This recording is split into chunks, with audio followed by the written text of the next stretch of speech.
हमने ये बोला था, ऐसा कहीं बोला जाए। हमारे अंदर भी जब यह इस तरह की भावना आएगी, कब आएगी? जब हम उसके लायक हो जाएंगे, जब हम अपने चरित्र को उस हिसाब से किसी के आगे प्रस्तुत करेंगे, तभी जाकर के यह भावना आ सकती है। जब हम अपने आप को उस ऊंचाई तक को स्थापित करने के लिए रख देंगे कि हमने ऐसा बोला है, उदाहरण बनने लगेगा, तभी जाकर के विद्या जो है, आपका संस्कार चरित्र जो है, आपके प्रवासन में, आपके जब भी कहीं जाते हैं तो वहां पे आपका मित्र होता है। घर में जो है आपकी पत्नी आपकी मित्र है। व्याधि के समय रोग आपको हो जाए तो उस समय आपका मित्र कौन है? औषधि आपका मित्र है। और धर्म जो है, मृत्यु सत्य है, मृत्यु सबको आनी है। धर्म आपका मृत्यु पर्यंत साथी रहेगा, मृत्यु पर्यंत आपका मित्र बना रहेगा। तो हमें धर्म को, सच्चाई को, न्याय को अपना करके चलना है, या बुराई, अत्याचार और अनाचार को अपनाना है, ये हमें खुद को निर्णय लेना है। आगे और हम चलेंगे। मित्र की जब बात आई है तो हमारे मित्र कैसे होने चाहिए? मित्र के लिए हमारे शास्त्र में लिखा है, उत्सवम व्यसने च एवं दुर्भिक्षे शत्रु संकटे राजद्वारे श्मशाने च यह तिष्ठति सह बांधव। लेकिन आज के मित्र थोड़ा अलग है। आज के मित्र किस प्रकार के हैं कि जब लगी पैसा पास में तब लगी ताको यार, तब लगी ताको यार, यार संग ही संग डोले, और पैसा रहा न पास यार मुख सो नहीं बोले। जबकि हमारे शास्त्र में मित्र की परिभाषा कुछ अलग है। उत्सव के समय,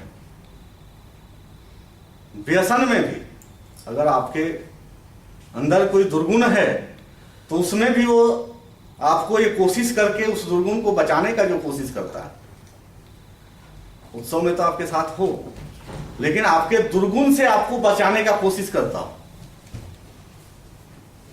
और अगर किसी दुर्गुण या किसी व्यसन या किसी कारण से आप कहीं दंडित हो रहे हैं, राजद्वार में पकड़े गए हैं और वहां आपको दंड दिया जा रहा है, उस दंड के समय में भी आपके कंधे में कंधा मिला करके जो आपके साथ रहता है, वो आपका सही मित्र है। आज के समय में ऐसे मित्र कितने हैं? शायद नहीं है। कितने की बात नहीं है, शायद आप जब पीछे मुड़ करके देखेंगे तो ऐसे मित्र नहीं मिलेंगे। तो हमें मित्रों को भी परखने आनी चाहिए। रही मन विपदा हो भली जो थोड़े दिन होए, हित अनहित या जगत में जानी परत सब होए। रहीम कवि ने विपत्ति भगवान से मांगी कि हमें थोड़े दिन के लिए विपत्ति देना, कि हम समझ तो सकें कि हमारे साथ कितने लोग खड़े हैं और हमारे को छोड़ करके जाने वाले कितने हैं। जब हम ऐसे गुणवान, चरित्रवान मित्रों के बीच में रहेंगे तो मुझे नहीं लगता है, भले मित्र दो हो, लेकिन वो दो लाख पर भी भारी पड़ने लायक हों, ऐसे हमें मित्र रखने चाहिए। समय पूरा हो तो बता दीजिएगा, ऐसा नहीं। 1 घंटा है ना।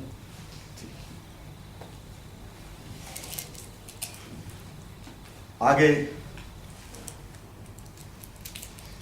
आज के परिवेश में ज्यादा,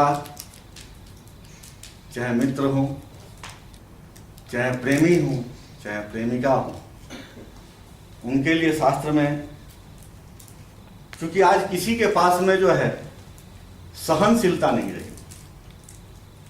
और सहनशीलता नहीं रहने के पीछे कारण क्या है? हमारा आहार, हमारा, कहते हैं ना कि जैसा खाएंगे अन्न वैसा होगा मन। हमारे भारतीय संस्कृति का जो आहार है वो इतना संतुलित आहार है कि आपको किसी प्रकार की उत्तेजना, किसी प्रकार की बहकावे में हर जगह पे अपने आप को मेंटेन रखने वाला आहार देता है। लेकिन आज चाहे पिज़्ज़ा है, बर्गर है, चाहे चाइनीज कोई भी फूड है, ये ऐसा जो आहार है इससे मनुष्य के अंदर सहने की जो शक्ति है वो छिन्न कर दिया है। और उसी को ध्यान में रख करके हमारे विद्वानों ने लिखा है, क्षणे रुष्टा क्षणे तुष्टा रुष्टा तुष्टा रुष्टा क्षणे क्षणे अव्यवस्थित चित्तानाम प्रसाद अपि भयंकर।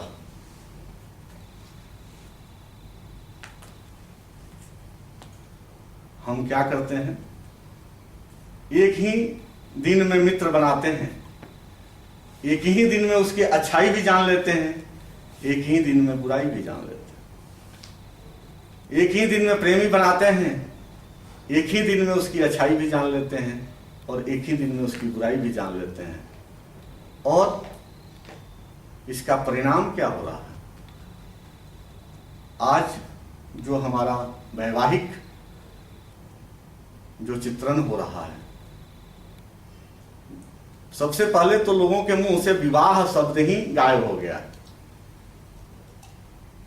कोई बोलता भी है हिंदी में तो विवाह बोलता है, जहां से आह निकलता है वहां वाह वाह नहीं हो सकता। हम शब्द ही बोलना भूल गए, जबकि हमारा शब्द है विवाह। दो परिवार का आनंद के साथ, वाह वाह के साथ जो बंधन होता है उसको विवाह बोलते हैं। और दो परिवार, दो समाज, दो दिल, ये सब का जो आनंद चित्त माहौल में आनंद के साथ सब एक दूसरे को जान करके, हमारे यहाँ पहले एक कहावत होता था कि पानी को पियो तो छान कर और बेटी का ब्याह करो तो जान कर। और हमारे बड़े बुजुर्ग लोग शादी करने से पहले लड़के वाले के घर पर कभी कभी सरप्राइज विजिट भी करते थे कि हम इधर से निकल रहे थे, रात हो गया तो सोचे कि आ गए, जबकि उनका वो प्लान किया हुआ विजिट होता था। वो हमें कभी भी सरप्राइज नहीं जाते थे और उनको जाकर के देखते थे कि इनके घर में आज क्या खाना बना है, इनके घर में परिवार के लोग कैसे एक दूसरे से बात करते हैं, हमारी जो बेटी है इस घर में आएगी तो इस माहौल में रह पाएगी कि नहीं रह पाएगी।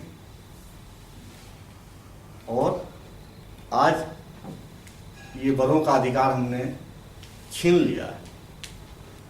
आज लड़के लड़की आपस में बात करते हैं, एक जगह पे जॉब करते हैं, उनके भी 10-20 हजार कुछ पगार होते हैं, लड़की के भी 10-20 हजार कुछ पगार होते हैं। वो सोचते हैं हमारे जीवन का, भविष्य का तो हम खुद ही निर्णय ले लेंगे, लेकिन उस संबंध का कोई आधार नहीं होता है।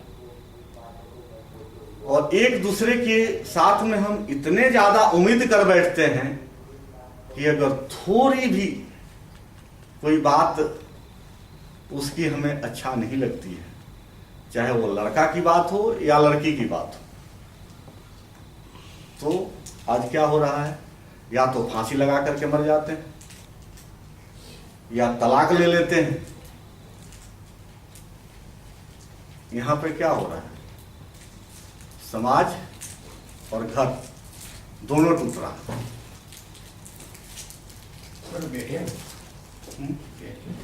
चलेगा कोई प्रॉब्लम नहीं, 2 घंटा तक तो कोई प्रॉब्लम नहीं है। 2 घंटा तक खड़े होकर के पब्लिक चाहिए इनको बस। नहीं, 2 घंटा तक मतलब सुनने वाले 100 किलो का पाँव, मतलब उसको भी सहन करने वाला हो। थोड़ा पानी देना।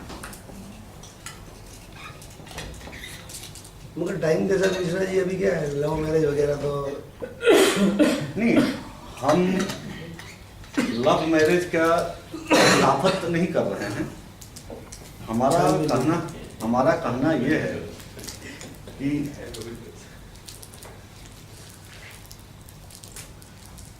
छानबीन भी ना होता है उसमें। वही बात है, जब हम विवाह शब्द देते हैं ना, तो विवाह शब्द में कई चीज समान होना चाहिए। विवाह होने के बाद, संबंध होने के बाद एक शब्द होता है समधि। जो लड़का लड़की के पिता होते हैं उनको समधि बोला जाता है। सम मतलब होता है बराबर, समानता, और धी मतलब केवल स्टेटस से वहां संबंध नहीं है, वहां विचार से। जब दोनों परिवार की विचार कम से कम मिले, केवल लड़का लड़की का विचार मिल जाए, लड़का का बाप या लड़की का बाप या लड़की का परिवार या लड़का का परिवार अगर उससे सहमत नहीं हो तो उसमें कभी भी खुशी नहीं आ सकती। उसको कोशिश करिए। आप अगर प्रेम विवाह कर रहे हैं तो ऐसे कई प्रेम विवाह का भी उदाहरण है कि काफी अच्छे सक्सेस हुए। लेकिन कब? जब दोनों लड़का और लड़की अपने माँ बाप को अपना जो विचार है उसको समझाने में, एक दूसरे को जानने में, एक दूसरे को जानकर जब वो संतुष्ट हुए हैं और तब वो अगर शादी हुआ है, विवाह हुआ है, तो विवाह 100% सक्सेस हुआ है। मेरा यहाँ कतई ये कहना नहीं है कि जाति बंधन, मेरा ये नहीं है कि प्रेम विवाह का केवल इंटरकास्ट मैरिज से मेरा कोई संबंध नहीं। संबंध करिए, विवाह करिए, भले इंटरकास्ट करिए, लेकिन एक दूसरे को जान कर करिए, एक दूसरे के समाज के बारे में, एक दूसरे के परिवार के बारे में पूरी तरह से अवगत हो जाए, और तब अगर उसको करते हैं तो मेरा मानना है कि 99% उसमें कहीं भी किसी प्रकार का डिस्टर्बेंस नहीं आएगा। लेकिन उसके आचरण, यहां मैं एक एग्जाम्पल देना चाहूंगा। प्रायः आप लोग टीवी सीरियल देखते होंगे या कथा कहानी भी पढ़ते होंगे। एक राजा था हर्षवर्धन, वो शिकार करने के लिए गया था और जंगल में भटक गया। भटक जाने के बाद दूसरे राज्य के सीमा में गया, तो वहां कुछ जंगली जानवर ने उसको घायल वगैरह कर दिया था। वो जा करके सोया तो थोड़ा बेहोशी में सो रहा था। उसी राज्य से उसकी राजकुमारी की, राजा की जो कन्या थी राजकुमारी, वो जा रही थी तो देखी कि एक पुरुष जो है यहाँ बेहोशी की अवस्था में पड़ा हुआ है, और उसको अपने महल में ले गए, उसका उपचार वगैरह करवाए। उपचार वगैरह करने के बाद वो राजा जो था वो हर्षवर्धन ठीक हो गया। लेकिन जो राजकुमारी थी वो उससे प्रेम कर बैठी थी। उसकी सेवा करते करते वो अपने मन की बात उसको बताई। राजा जो हर्षवर्धन था उसका घोड़ा वोड़ा, जो पहले घोड़ा से ही प्रायः लोग यात्रा करते थे, तो घोड़ा बूढ़ा हो गया था, वो भी मर गया। तो एक दिन एक घोड़सार, घोड़ा जो बेचने वाले होते थे उनके यहाँ गया घोड़ा बेचने, घोड़ा खरीदने के लिए। तो एक घोड़ा उसको पसंद आया, बोला कि ये घोड़ा हमें चाहिए। घोड़े वाले ने बोला, साहब ये घोड़ा देखने में आपको बहुत अच्छा तो लग रहा है, लेकिन इसमें एक अवगुण है। क्या अवगुण है? कि इसको माँ को चमक आती थी, जैसे कोई ढोल बजा वगैरह, तो ये होती थी तो इसीलिए इसके अंदर में भी वही जिन प्रवेश कर गया है, और ये भी जब कहीं कोई आवाज़ सुनती है तो चमक जाती है। उस राजकुमार में मन में आया कि अगर आज मैं इसके राजकुमारी को भगा करके अपने यहाँ ले जाता हूँ और मैं इसे विवाह रचाता हूँ, कल होकर के इसकी भी कोई कन्या होगी और वो भी भाग करके किसी और के साथ विवाह करेगी, तो हमारे तो खानदान का नाक कट जाएगा। और वह वहाँ से दूसरा घोड़ा खरीदता है और राजकुमारी को बताए बगैर वहाँ से भाग जाता है। उस समय की आप, मेरा यहाँ यह एग्जाम्पल देने का तात्पर्य यह नहीं है कि हम किसी प्रकार से किसी को हतोत्साहित करना चाहते हैं। यहाँ तात्पर्य यह है कि हमारा समाज, हमारा चरित्र कितना विकसित था उस समय कि अगर आज हम किसी को भगा करके ले जाते हैं तो कल हमारा भी कोई लेकर के जाएगा। वहां तक की हमारी सोच होती थी। सही बात है। तो जब हमारे अंदर में ऐसा चरित्र होगा, जब हमारे अंदर ऐसा संस्कार होगा, तो हम अपने बारे में तो सोचेंगे ही, दूसरे के बारे में भी हम ऐसा ही सोचेंगे कि जैसा हमारा कोई अगर घर का कोई चीज खराब कर रहा है या हम किसी का घर का अगर संस्कार खराब कर रहे हैं तो हमारा भी कोई संस्कार खराब कर सकता है। तो हमें पहले अपना परिणाम दिखाई देगा, फिर हम वो कार्य तो वैसे तो पहले 10-10 रानियां भी रख देते हैं। 10-10 रानियों का जो उदाहरण है वो उदाहरण इस तरह से है कि उनको संतान नहीं होता था। ऐसा कोई उदाहरण नहीं है कि विलासिता के लिए कोई राजा जो है, जिनकी हम नाम लेते हैं, जैसे राजा दशरथ हैं,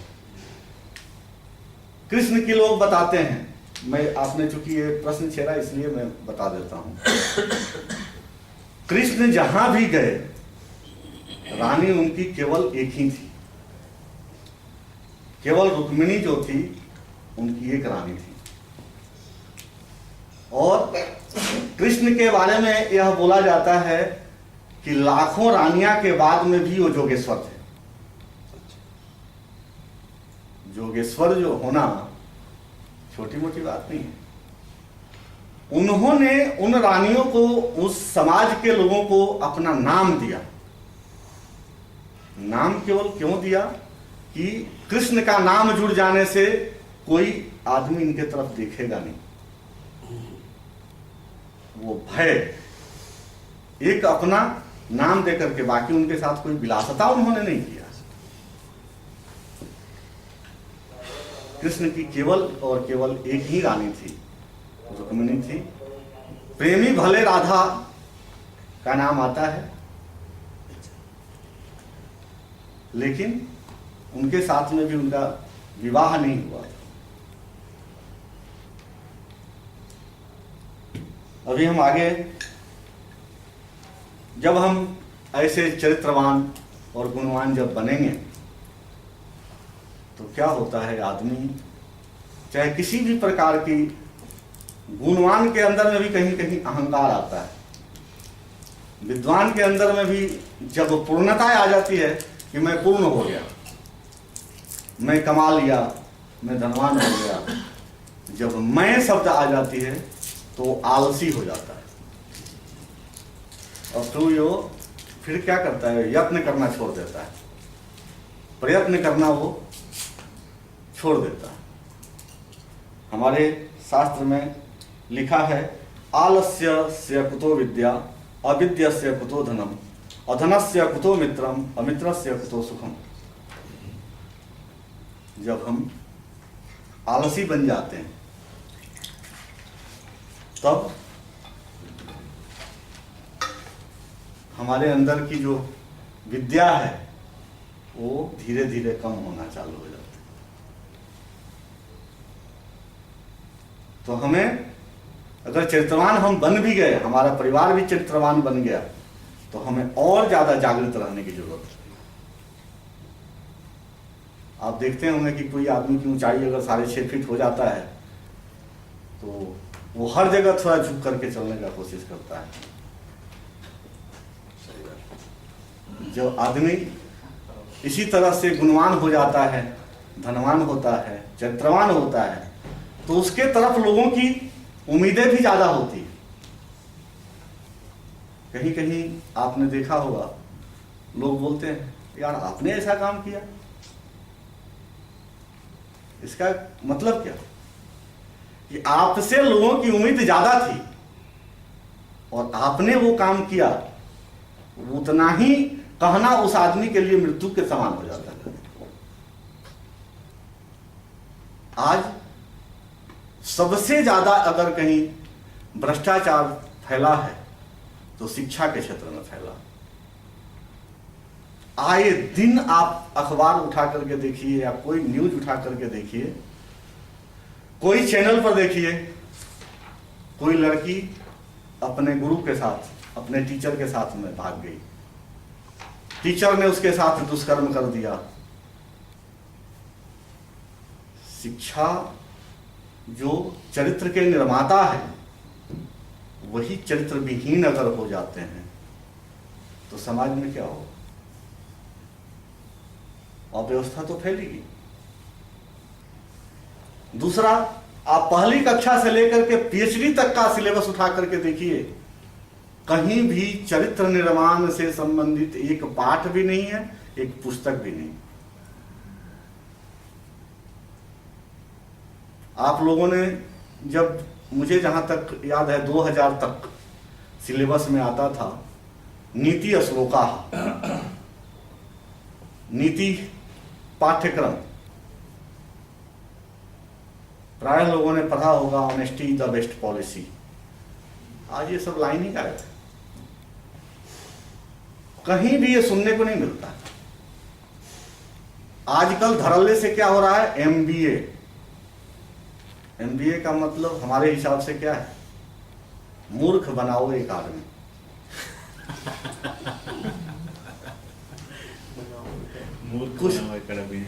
कुछ भी करो, उसमें यही सिखाया जाता है ना, साम दाम दंड भेद। आप कुछ भी करो, सामने वाले को टोपी पहनाओ, अपना उल्लू सीधा करो। पहले हमें सिखाया जाता था कि हमें ईमानदारी का पैसा चाहिए, हमें नीतिगत पैसा चाहिए, हमें सच्चाई का पैसा चाहिए। और आजकल क्या सिखाया जाता है?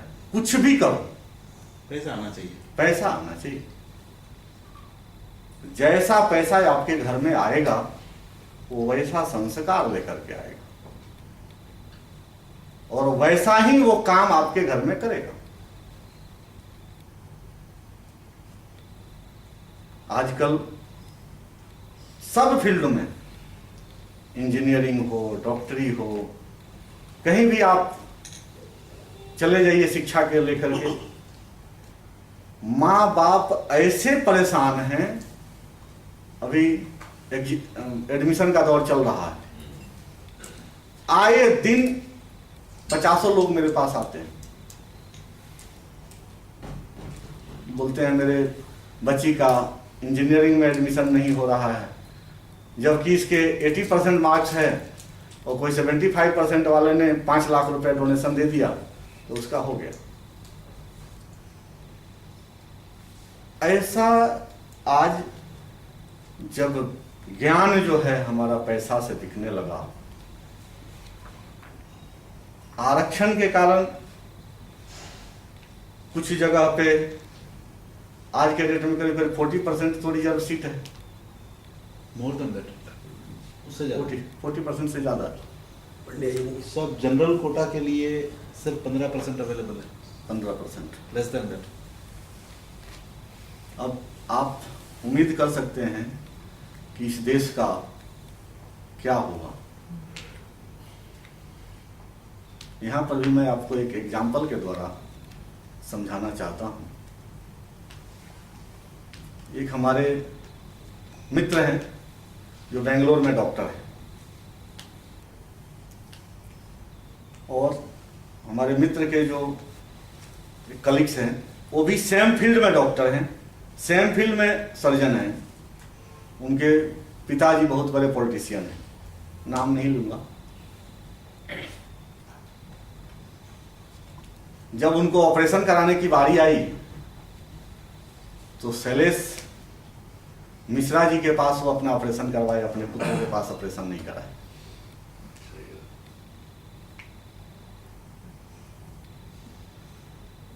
जबकि सेम फील्ड का जानकार उनका लड़का है, उनके लड़का का हॉस्पिटल मिश्रा जी के हॉस्पिटल से बहुत बड़ा हॉस्पिटल है, बहुत सुविधा से धराया मतलब संपन्न हॉस्पिटल है, फिर भी वो वहां पे अपना ऑपरेशन नहीं कराए और दूसरे के यहाँ ऑपरेशन कराए।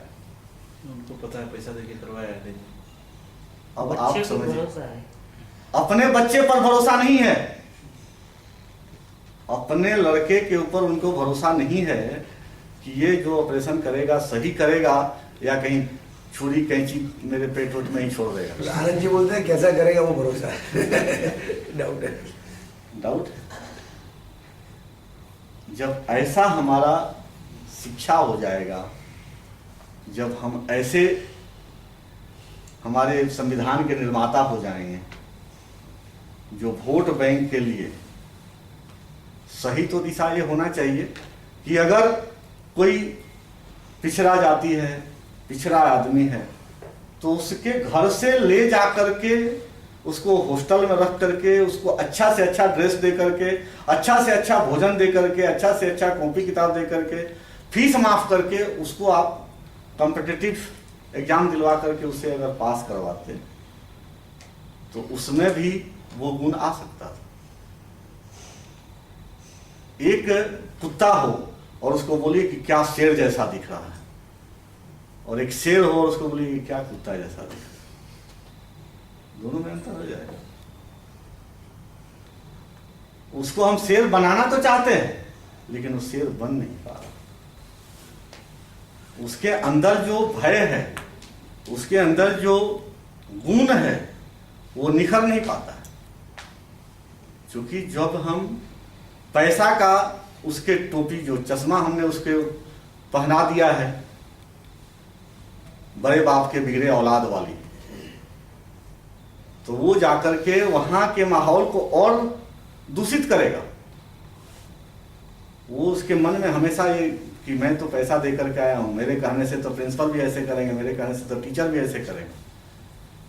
तो जो अच्छे आचरण वाले लड़के हैं उसको भी वो डिस्टर्ब ही करेगा, उसको भी वो पढ़ने नहीं देगा।